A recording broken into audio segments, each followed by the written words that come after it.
Assalamualaikum warahmatullahi wabarakatuh, Tabi pun, dan salam sejahtera untuk kita semua.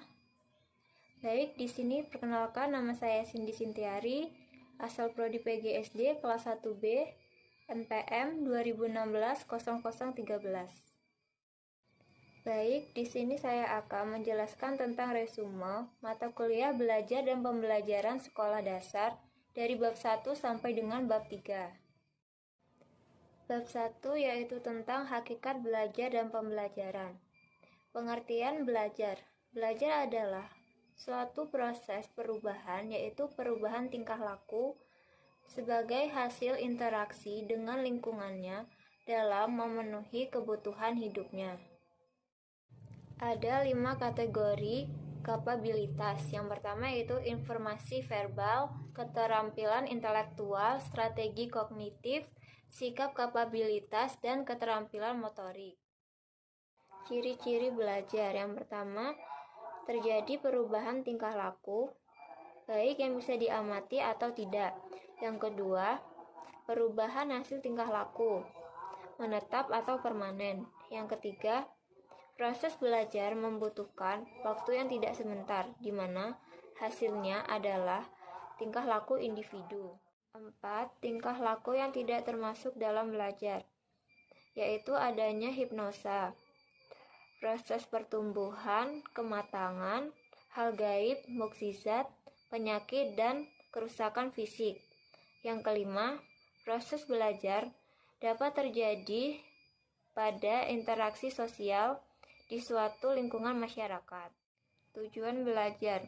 Yang pertama, ranah kognitif, yaitu berkaitan dengan perilaku yang berhubungan dengan berpikir, mengetahui, dan memecahkan masalah. Yang kedua, ranah afektif, yaitu berkaitan dengan sikap, nilai-nilai, minat, aspirasi, dan penyesuaian perasaan sosial. 3. Ranah psikomotor, yaitu berkaitan dengan keterampilan atau skill yang bersifat manual atau motorik. Pembelajaran. Pembelajaran adalah proses interaksi antara peserta didik dengan pendidik yang saling berkesinambungan, yang disertai dengan adanya perubahan tingkah laku sebagai hasil dari pembelajaran. Perbedaan dan persamaan belajar, mengajar, dan pembelajaran. Pengertian belajar. Belajar adalah semua aktivitas mental atau fisikis yang dilakukan seseorang di lingkungan sekitar sehingga menimbulkan perubahan tingkah laku yang tentunya positif. Pengertian mengajar. Mengajar adalah adanya komunikasi yang dilakukan pendidik dengan peserta didik sebagai usaha menanamkan dan memberikan informasi yang berupa pengetahuan dan keterampilan. Pengertian pembelajaran. Pembelajaran adalah proses interaksi antara pendidik dengan peserta didik yang saling berkesinambungan, yang disertai dengan adanya perubahan tingkah laku sebagai hasil dari pembelajaran. Persamaan belajar dan pembelajaran. Mengajar adalah suatu kegiatan yang memancing siswa untuk belajar. Tidak ada namanya belajar jika tidak ada tindakan mengajar. Kedua kegiatan ini saling berkaitan dan menjadi bagian dari pembelajaran. Hakikat belajar, mengajar, dan pembelajaran. Pada hakikatnya, belajar, mengajar, dan pembelajaran itu saling berkaitan satu sama lain. Seperti halnya yang kita tahu bahwa belajar dapat dilakukan secara individu dan interaksi satu arah. Belajar merupakan suatu proses yang tanpa kita sadari berjalan terus-menerus dari kita lahir hingga akhir hayat.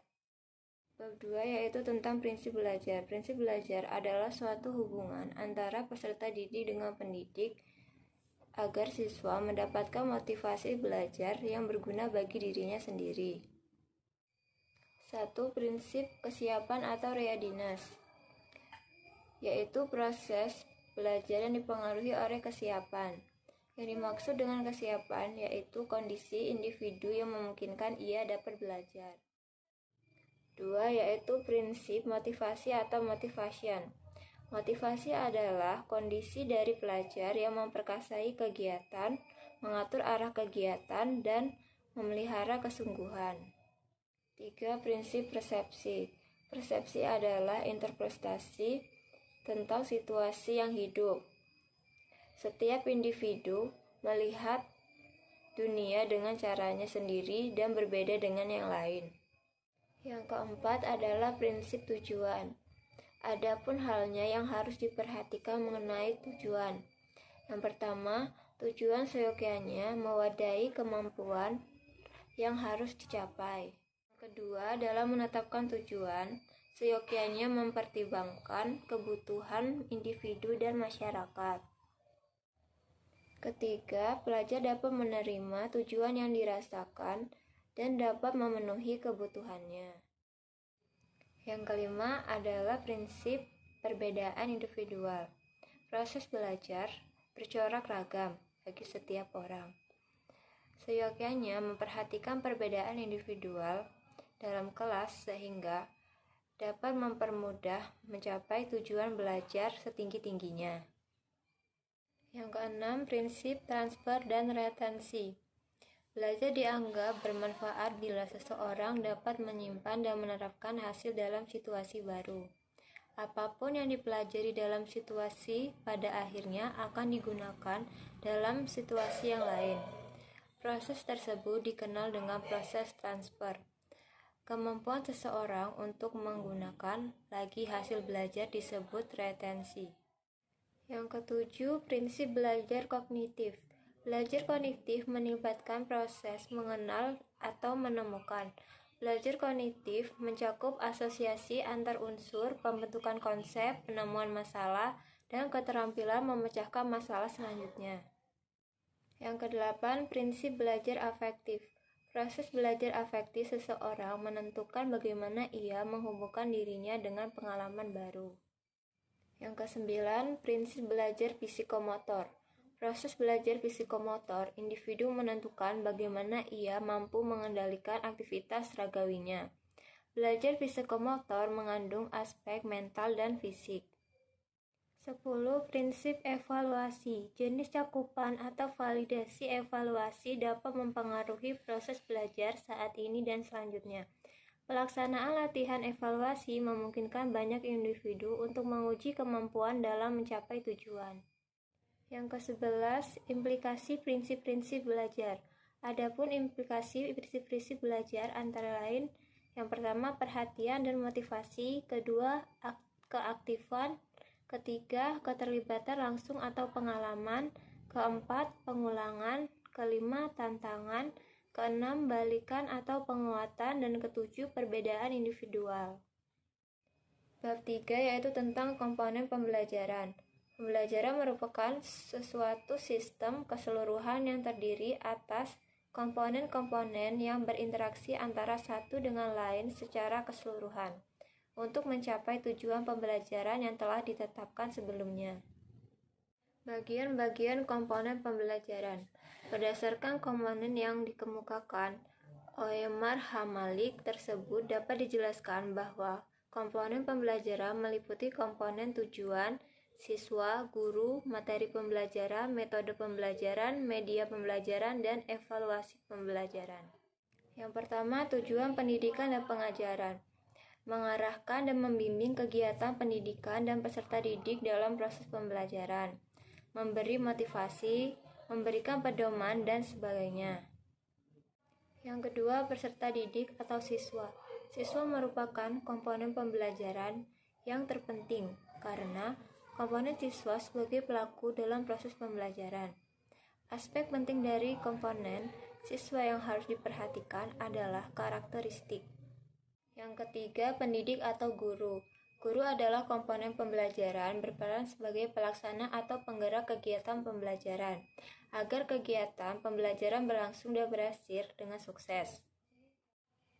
Maka, guru merancang pembelajaran dengan baik dalam arti dengan mempertimbangkan pembelajaran yang dicapai, karakteristik di siswa, merumuskan tujuan, menetapkan materi, memilih metode dan media pembelajaran, dan evaluasi pembelajaran yang tepat dalam rancangnya pembelajaran.